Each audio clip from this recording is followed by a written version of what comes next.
Hey everybody, it's Ryan. Welcome back to How Farms Work. Good morning everybody. We're just getting past the winter doldrums here on the farm, and it's getting time to run the cows and the calves through the chute. So we're going to be giving the calves in the pole shed and my calves down the steer lot vaccinations. We're going to be castrating the bulls and the steers, and we're also going to be going through and tagging everything as well. We're probably going to run my cows through the chute and breed check them, and that's going to be that. But in preparation for that, Travis and I are going to be hauling out the manure in the pole shed, because we've tried to do it in the past. We need to set up the catching tub and all of the gates in the pole shed, but we can't really do it that effectively with a bunch of bed pack in the pole shed. Swinging the gates isn't all that easy when you have such a uneven surface in there. So what we decided to do is we're going to be hauling out the manure in the pole shed. So I'm going to be firing up the JCB. Travis is on his way with the 76, and we're going to be hauling out the manure. Now, this time of year isn't optimal to be hauling out manure because of the snow out in the fields. Typically in the spring when it melts, it'll have more chance of running off that way. But what's out in the pole shed isn't particularly wet, as some other manure that some guys will have. Typically this will be fairly dry, but we're going to go ahead and spread it out in the field, probably on the chiseled ground, and then the spring we'll come out with the VT, and the VT usually does a pretty good job at working it in. So we're going to go ahead and fire up the JCB and get started. Travis is on his way with the 76 now.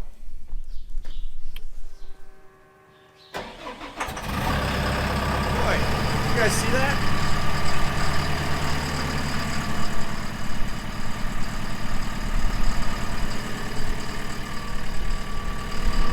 That was real neat. That's the closest I've ever seen a bald eagle get to the house.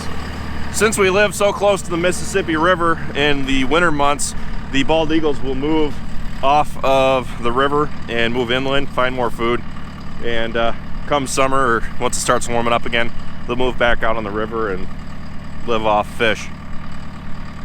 It's cool seeing them during the winter months. You see them a lot more now than you used to even like 10 years ago. So you guys have no doubt seen some of our bolingos, which some call the Oreo cows, and just our own personal thought on them. They're psychopaths. So they are typically the more wild ones that you got to watch out for. They're typically the ones that lead the pack whenever they burst through a fence or anything, and it seems like the calves this year are no different from some of the other ones in the past, where they are freaking crazy. So it's always a real joy hopping in here with these guys, because as soon as you enter the lot with them, they go run back and forth between this corner and the other corner in the pole shed. But thankfully we got a pretty big corner post on this end. I just worry about it because we nailed this board in over here, but it's held up to a lot of abuse so far. So second I hop in here with these guys, they're gonna lose their minds.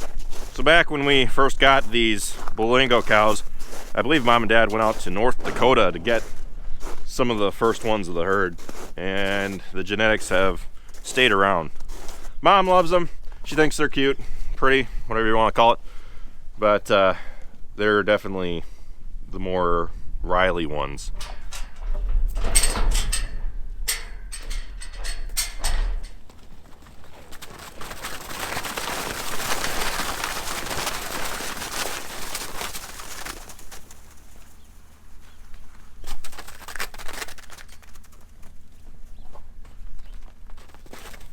You guys are freaking crazy. You notice how Travis's calves were the last ones out? They're usually the first ones up to the bunk too when we were feeding them corn. But over the years I've heard a lot of people say, well, you guys just aren't working with them enough. To an extent, you know, that's true. Personally, I feel like no matter how crazy the genetics are in a specific line of cattle, if you work with them enough, you can work that out of them. But it's definitely in their blood as far as, you know, which ones end up being more crazy, because I do have my share of cows that have that, and then the calves end up being the same way.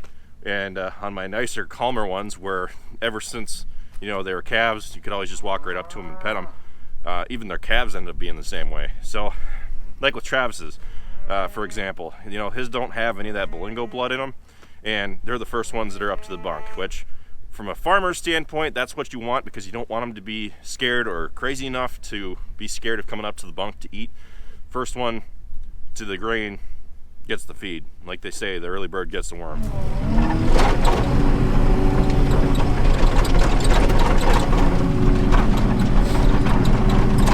Well, the winter break was nice and all. I had time to work on my taxes and stuff. Nice to just have a break and spend some time around the house. But I'm ready to start doing some stuff again.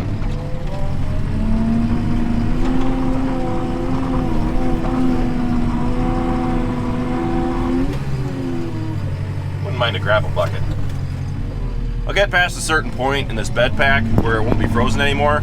Between the microbial activity from the decomposition going on and the calves laying on it, it shouldn't be that bad to tear apart.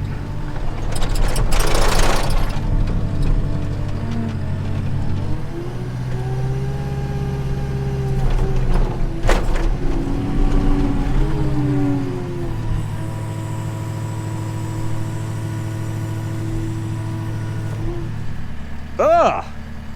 Look at all these political YouTube comments. This is gonna make great fertilizer. It's a stupid channel anyway.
we've got this cleaned out well enough to where we can get the gates in here and swing them if we need to, when we need to.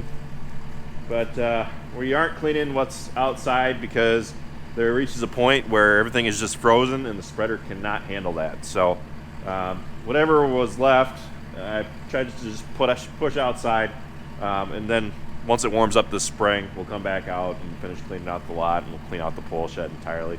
Probably once we sell all the calves. But I'm going to open up the gate so I can get in there and move the bales. Probably push a couple along the wall and then just take the rest out.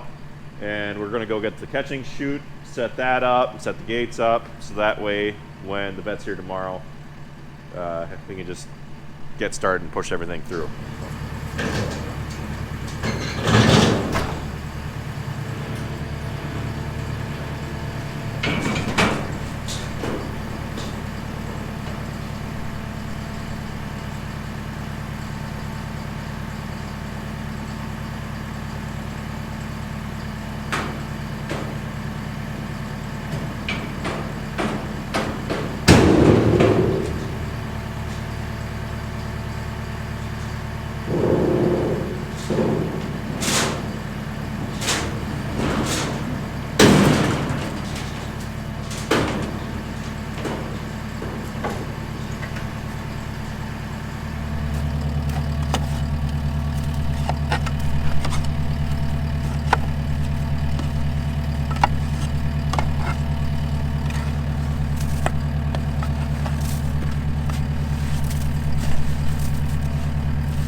And then he said, "Let there be light."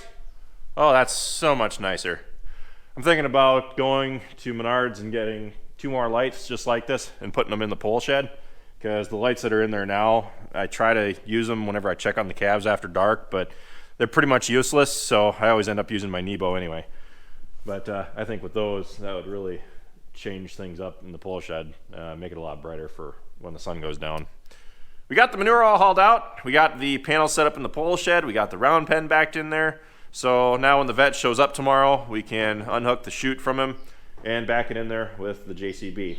I've actually considered buying a chute to keep permanently, but even those can go for several thousands of dollars. But once we get some better facilities set up, I do something with this barn foundation, I could see going and buying a permanent chute if we can find a place inside for it to leave it set up full time. But that's, something to think about for the future. But that's pretty much it for this video. Be sure to keep an eye out for our next video of us running the calves through the chute. Hopefully it's a smooth day tomorrow and we don't have any major issues. But yeah, that's pretty much it for today. Thanks for watching, guys. Be sure to check out all of our other videos. Be sure to like, comment, and subscribe. And be sure to follow us on Facebook, Instagram, Twitter, and Snapchat. All How Farms Work. And with that, I'll see you next time.